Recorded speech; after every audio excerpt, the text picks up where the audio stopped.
श्रीकृष्णको हातमा बाँसुरी परि थियो र सुदर्शन चक्र पनि थियो। यो कुरा यो संसद, यो सरकार र सत्तापक्षले नबिर्सियोस्। धन्यवाद। आजको संसद भवनमा खुशबु ओलीले कडा सम्बोधन गरेकी छिन्। भिडियो हेरौँ है पहिला।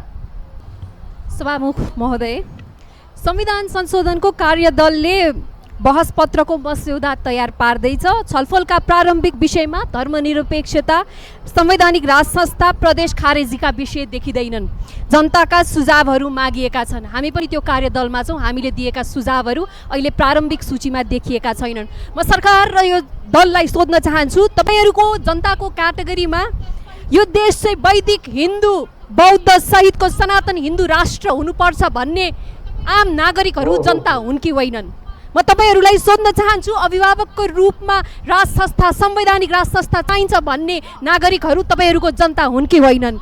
र प्रदेश सरकार बोझिलो भयो, आर्थिक रूपमा बोझिलो भयो, यसलाई पुनरावलोकन गर्नुपर्छ भन्ने नेपाली नागरिकहरू तपाईँहरूको लागि जनता हुन् कि होइनन्?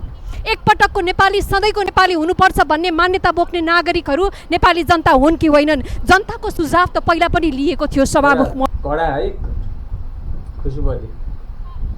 महोदय। त्यति बेला ती विचारहरूलाई जुट र प्लास्टिकका बोरामा थन्काइएको थियो। यसपटक डिजिटल बोरामा थन्काउने हो कि भनेर हामी त्यसलाई नजदिकबाट निहालिराखेको छौँ। त्यति पनि बेला पनि जनतालाई भनिएको थियो शासन व्यवस्था, राज्य संरचना जस्ता केही विषय उत्कृष्ट छन्, बाँकी कुरा समयअनुसार सम्झौता गरौँला भनेको थियो। यसपटक हामी यो बाँकीको सम्झौता गर्ने छैनौँ सभामुख महोदय।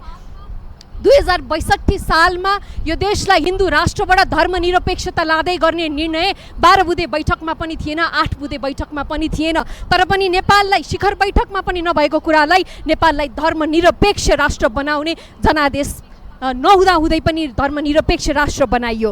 त्यसबेलाको प्रतिनिधि सभालाई पनि पूर्व जानकारी नदिकन, व्यापक राष्ट्रिय बहस नगरिकन नेपाललाई धर्मनिरपेक्ष बनाइयो। आज धर्मनिरपेक्षताको नाममा वास्तवमा के भइरहेको छ? के सरकारले धर्मनिरपेक्षताको नाममा भइराखेको धर्मान्तरण देख्दैन?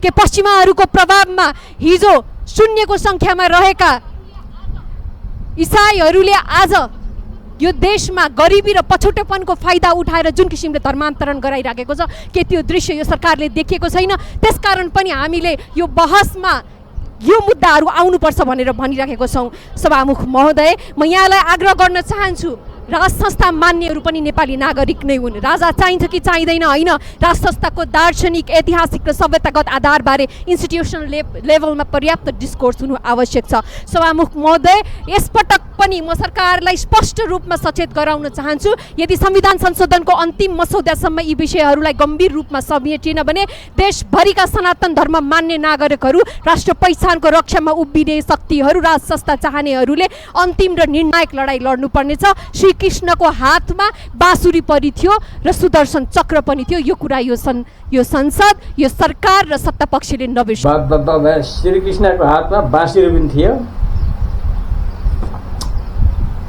सुदर्शन चक्र पनि थियो। ओ कस्तो बोलेको यार बाबा यार।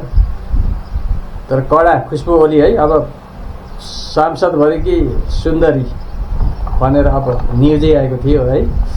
तर बोली पनि कडा, मान्छे पनि कडै है, राम्री पनि भनौँ, राम्री अब